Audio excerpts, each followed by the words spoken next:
I want to tell you about an essential vitamin you've probably never heard of. If you're a parent or plan to be one, it might be more important to your child's growth than all other vitamins combined, and only you, a parent, can provide it.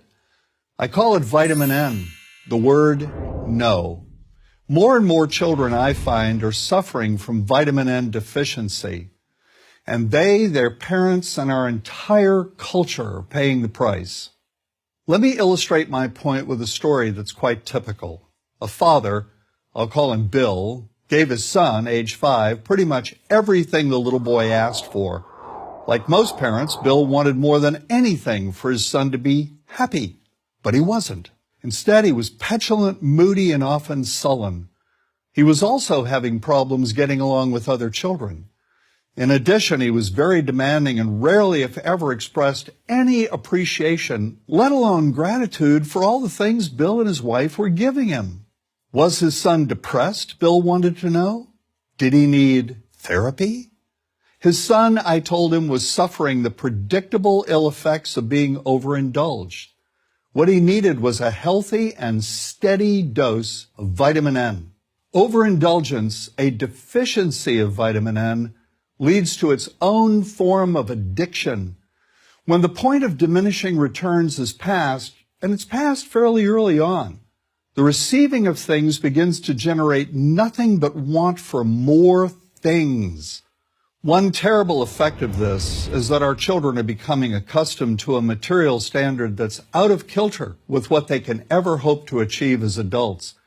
Consider also that many, if not most, children attain this level of affluence not by working, sacrificing, or doing their best, but by whining, demanding, and manipulating. So in the process of inflating their material expectations, we also teach children that something can be had for next to nothing.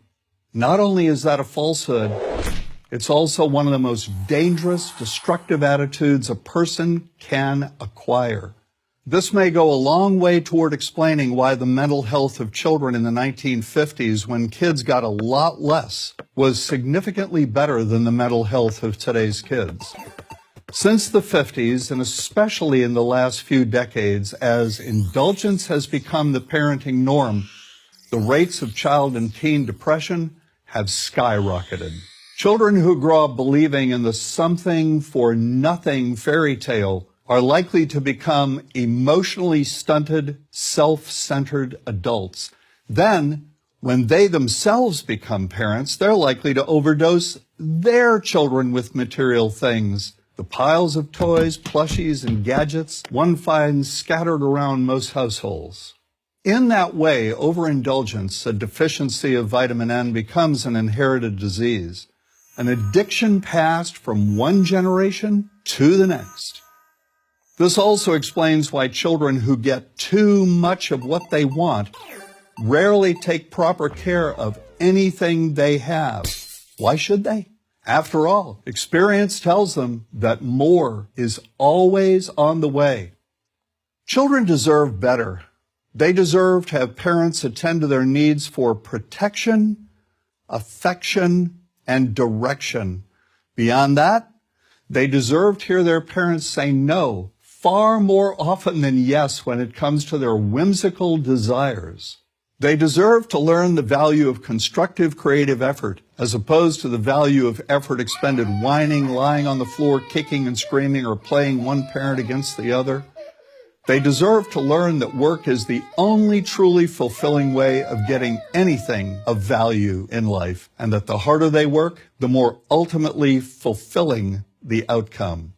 In the process of trying to protect children from frustration, parents have turned reality upside down. A child raised in this topsy-turvy fashion may not have the skills needed to stand on his or her own 2 feet when the time comes to do so. Here's a simple rule. Turn your children's world right side up by giving them all of what they truly need, but no more than 25% of what they simply want. I call this the principle of benign deprivation. When all is said and done, the most character-building 2-letter word in the English language is no. Vitamin N. Dispense it frequently. You'll be happier in the long run, and so will your child. I'm John Rosemond, author and family psychologist for Prager University.